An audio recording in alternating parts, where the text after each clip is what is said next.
आज हामी यस देवचिक डाँडामा आएर आज हाम्रो कार्यक्रमको उद्घाटन हामीले यस बन्दुकको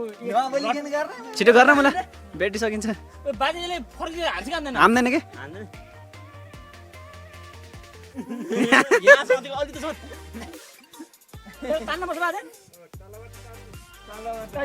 तान्नु त पर्दैन म पड्काउँछु माथि तान्नु पर्छ नि बाजे ल फर्किने बाजे भित्र दुब्रो हाले दुब्रो ल है तीनचोटी मात्र है तेरो